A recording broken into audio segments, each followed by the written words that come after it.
I am a poor pilgrim of sorrow.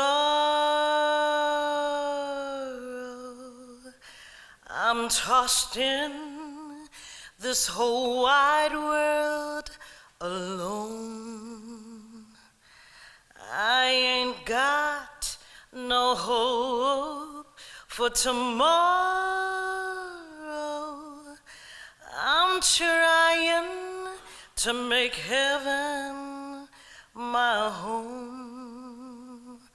Sometimes I'm tossed and driven. Lord, sometimes I don't know where to go. But I heard of a city called heaven. I'm trying to make heaven my home. Sacred space, worship, songs, holy fire, veiled beauty, the soul of African American sacred music. Langston Hughes, in his literature, The Negro Speaks of Rivers, says, I've known rivers ancient as the world and as older than the flow of human blood in human veins. My soul has grown deep like rivers. I've known rivers. Hughes creates two meanings for this poem, the theme of roots and a statement for a whole organic history of enslaved Africans in America. Like a tree planted by the river of water, like tree roots nourished by roots. The river, the veins, the blood. The root of most African American music is derived from enslaved Africans in America, the African American spirituals. They are a creation of these precious people. These songs are musical expressions, a quest for dignity and freedom. They were embodiment, for the most part, of their faith experience. For every African that survived the Middle Passage from Africa to America, there were between 5 to 6 who died before they reached land. Cut off from their native culture, strangers in a strange land, existing in an alien land, they were suddenly uprooted from their homeland and subjected to physical, sexual, and emotional abuse. The spirituals were handed down orally from generation to generation, from community to community, from plantation to plantation. Because the songs were oral tradition, the words varied from region to region. The song leaders found it necessary to ad-lib lines that they had forgotten to create their own. The slaves took with them their knowledge, their experience of everyday life, mixed it with the hope of the spiritual as well as a physical deliverance. They took their basic material native African rhythms and out of that created the spirituals. With their musical instinct, talent, and tradition, music was an important, critical form of communication for the African slave. Most spirituals are generally classified as spiritual, but that's not always the case. Or are they? There's work songs, many 1,000 to go, no more pecking of corn for me. No more, no more, no more driver's lashes for me. No more, no more, no more lashes for me. No more mistress calling for me. No more, no more, no more. Or there were sorrow songs. No more auction block. No more, no more, no more auction block. Many thousand have already gone. The songs of worship, the songs of sacred space, the songs from sacred space. The enslaved Africans in America were not allowed to meet with two other slaves without the presence of a white person. So they met in the sacred, invisible church, the hidden bush, secret places in the woods. And they would sing a warning to let everyone know, tonight there's a great camp meeting. And just keep on walking through the woods at midnight and you'll see us. Walk together, children, don't you get weary. Walk together, children, don't you get weary. Walk together, children, don't you get weary. There's a great camp meeting in the promised land. Gonna walk and never tire. Walk and never tire. Walk and never tire. There's a great camp meeting in the promised land. The cost of their worship, if they were caught, they were flogged and sometimes even killed. The cost of their sacred space, this invisible place. Sometimes they couldn't steal away to the woods, so the women washing the quilts and the garments and the bed linen would create a sacred space right there. Put 4 quilts in a square, and what happens when there's wet material? The sound evaporates, and they would have their sacred place of worship. The spirituals also had a double-coded messages. Steal away to Jesus. I ain't got long to stay here. When sung slow, that meant that they were tired of this life and they were going to steal away to a city called heaven.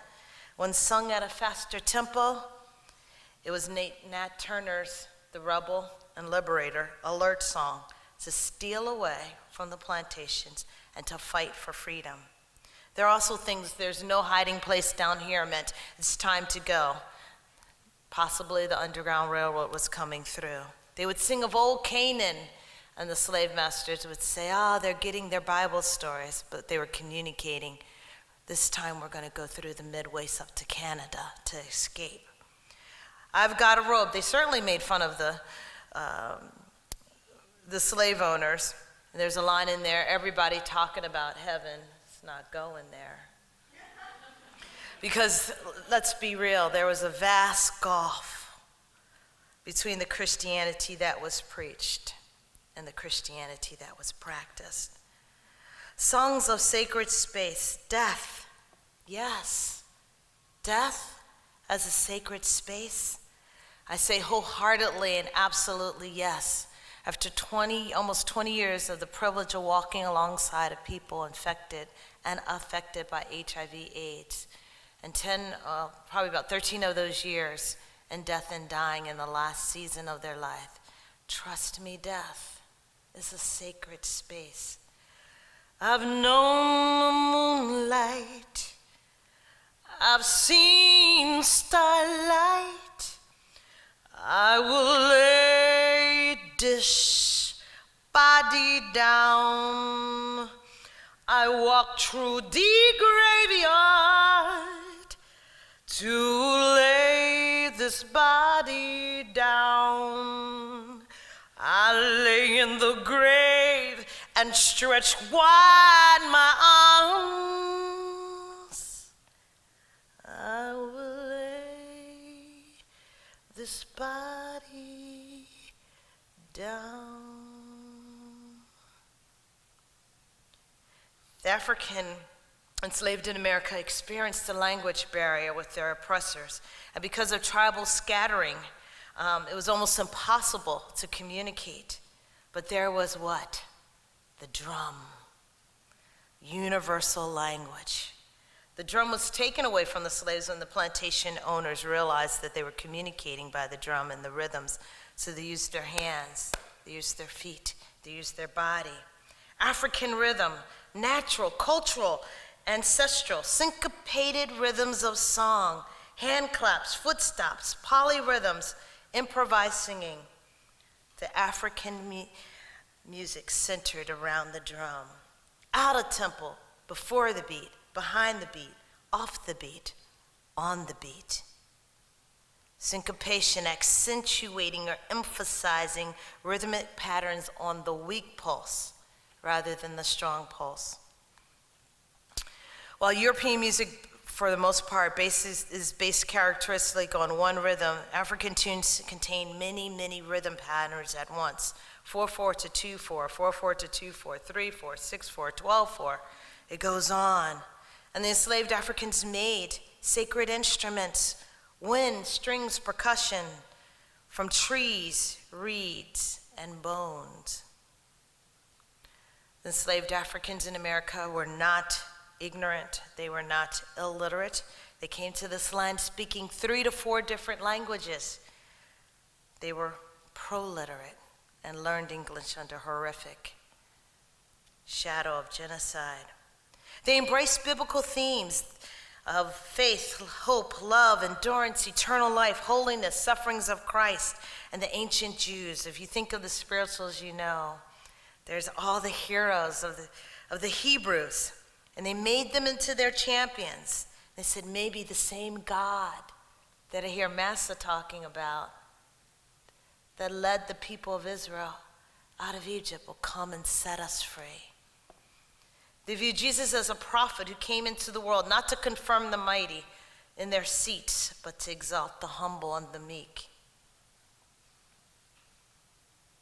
Some of the songs were half spoken, half sung, or even moaned. Many of the enslaved Africans who shaped and embraced the vision of Christianity called for true liberation, both physically and spiritually. Not every African enslaved in America was a Christian and loving Jesus. There's testimonies, there's oral interviews, there's written that says, I just did what I had to do because if Massa thought I was a Christian, I'd get an extra piece of bread, or I wouldn't have to work as long. A lot of them really struggled with that tension of the sacredness of the word that was preached and the secular actions that were taken against them. Here in the music you have neglected, even despised, is something spontaneous, sincere, and different, native to your own country. Why not use it? The great composer Dvorak, who loved the spirituals. But as we move from the root to most American, not the root of most African American, the root of most American music, the spirituals, we have to deal with the blues, don't we? We have to deal with tension, to walk down this path we call life without expecting to struggle and deal in the tension, and not to have the blues is not realistic. Ralph Ellison states from his writings, Living with Music, the blues is an impulse to keep the painful details and episodes of brutal experience alive in one's aching consciousness, to figure its jagged grain and to transcend it, not by the consolation of philosophy, but by the squeezing from its near tragic, near comic lyricism. As a form, the blues is an autobiographical, I always mess up that word, autobiography, yes, tells the story of one's life. I always mess up on that and even wrote it out phonically. I don't know what my problem is. Chronicle of personal catastrophe expressed lyrically. History tells us that Emancipation Proclamation brought freedom to the enslaved Africans in America. From the perspective of the enslaved African, what it brought was a solemn, deep reality of a freed life, still tightly wrapped in oppression. This kind of freedom was not the freedom for which they had hoped, fought, and prayed for. The offspring of the spirituals, the blues, sang of the burden of this new found freedom. Grief, sadness, abandonment, loneliness, pain, and suffering were the solemn reality of life. The newly liberated slave was in some cases still viewed and treated as only part human. Their skin's complexion served as their easily identifiable passport. Life was hard. In the midst of the struggle to endure life in a different way, the liberated slaves used their musical instinct and gifts to create a body of music that points to the reality of life and the struggle. The blues. A forerunner to gospel music, the blues at first glance do not appear sacred. Once you take a deeper look, However, it is clear the blues have spiritual tensions. Why did I not die at birth? Come out from the womb and expire. Why did the knees receive me? Or why the breast that I should nurse? For then I would have lain down and been quiet. I would have slept. Then I would have been at rest. Let the day perish on which I was born. Let gloom and deep darkness claim it. Let clouds dwell upon it. Let the blackness of the day terrify it. Sacred? Christian? Well, you have to ask one of the greatest blues singers in the Bible, but in the world, Job. That brother had the blues, did he not? Yes. They're selected chapters from the 3rd chapter of the book of Job, found amongst what theologian and jazz pianist William Edgar calls the blues books of the Bible. Job's sacred words sing truthfully about the depth of his reality, the purest form of the blues. While instances of the blues can be found throughout the biblical text, some cite the profound words of Jesus on the cross as the greatest blues utter. My God, why hast thou forsaken me? These words reflect deep abandonment, loss, and utter despair. Jesus cries out in agony his struggle of separation from his Father, even while enduring it. This great blues lines was a continuation of another blues line that Jesus began to sing before reaching Calvary. That song began in the Garden of Gethsemane. Jesus is fully prepared to be sacrificed. He continues this last stage of journey with obedience, even unto the cross. Jesus' determination is reflected in this spiritual. Prepare me one body. I'll go down. Prepare me one body like man. I'll go down and die. The man of sorrows, sinner, see, I'll go down. He died for me. He died for you. I'll go down and die. In the garden, Jesus shows us his humanity. He shows us what struggle looks and feels like. He prays, he cries the blues, he moans the blues, he becomes the blues. He honors the struggles and he honors us by allowing us to see his tensions. Jesus, man of sorrows, acquainted with grief, is singing what W.E.B. Du Bois in the Souls of Black Folks calls the sorrow songs. Jesus embraces his tensions, he embraces the pain, and he embraces the grief. The blues speak of abandonment, almost always in a romantic. My man's gone and he ain't coming back no more. But on a deeper level, it is the loss of human connection, the loss of human touch, the loss of companionship, the loss of fellowship with the culture house so generously and graciously gives. Jesus knows about loss. He knows about abandonment. Right in the garden, Jesus experiences abandonment. The same 3 disciples who witnessed the glorious scene on the Mount of Transfiguration were the same 3 who fell asleep and abandoned him in his time of need and struggle. Jesus alone, preparing to drink this bitter cup of suffering. The blues gives us a clear view of struggle of life and of relinquishment of death. Abandoned, embarked on the greatest sacrifice the world has ever known, Jesus gives us another gift, a real lesson in the area of struggle. He shows us his vulnerability through his transparency. He asks the question, familiar to most of us, can this pass?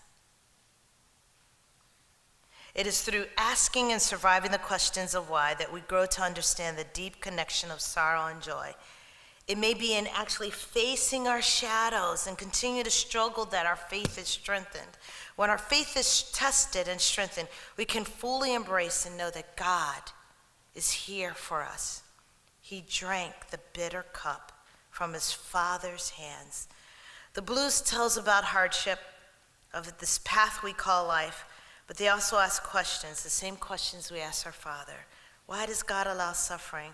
Why do we have so much pain, sorrow, and loss? There are no ifs. We will suffer. We will endure loss afflictions and grief. We will see the darkness approach and face the pain. We will have to endure, moan, and sing the blues, all while living, breathing, worshiping in sacred space, in our sacred space. I hate to see the evening sun go down. Yes, I hate to see that evening sun go down, because it makes me think I'm on my last round. W.C. Handy, St. Louis Blues. The blues, sung mournfully in the garden, teaches us that through the heart of the darkest night, in the midst of the shadow of death, there is light ever present. The blues sacred, the blues secular, the holy, holy God, the God who is merciful and mighty, the God who is both lion and the lamb, the God whose thoughts are not our thoughts, the God whose ways are not our ways, the God who works in peculiar ways, the sovereign God who says, I am that I am, the God who is the light of the world, the God who is beauty, the God of Calvary. A place of violence, ugliness, despair was the central theme where redemption was possible, and therefore the horrific place became a place of beauty, love, and salvation, much like our own, but for his blood, the precious gift. God, who is the first and greatest artist, the God of creation, can and will shine through the secular, light in the midst of darkness, beauty in the midst of ashes. God took human flesh, and the sacred lived and breathed among the profane. We are in great danger when we start to tell God where he can and cannot be seen. We are in great danger when we start to tell God where he can and cannot be seen. The root of most American music came out of the genocide in the land of freedom and liberty. And God took something very ugly, redeemed it, transformed it, changed it. And those precious people's music became the root of most American music. Jazz, hip hop, neo soul, pop, rock. It flows down to the tree. There's roots of the spirituals and the blues and gospel. All that we have and ever will be able to offer is as nothing but for God and his grace and power to take something ugly, wicked, flawed, sinful, and take beauty out of it, and to make beauty out of it. Regardless whether it is the artist or the art, whether it is the beauty of the word, lyric, note, music, act, or deed. From the roots of African American music, the spirituals and the blues birthed.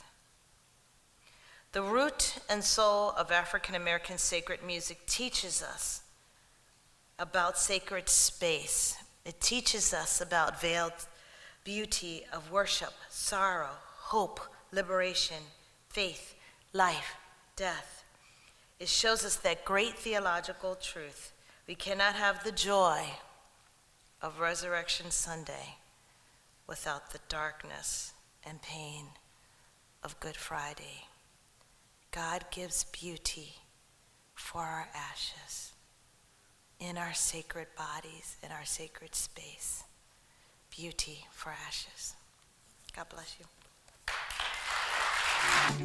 Biola University offers a variety of biblically centered degree programs, ranging from business to ministry to the arts and sciences. Visit biola.edu to find out how Biola could make a difference in your life.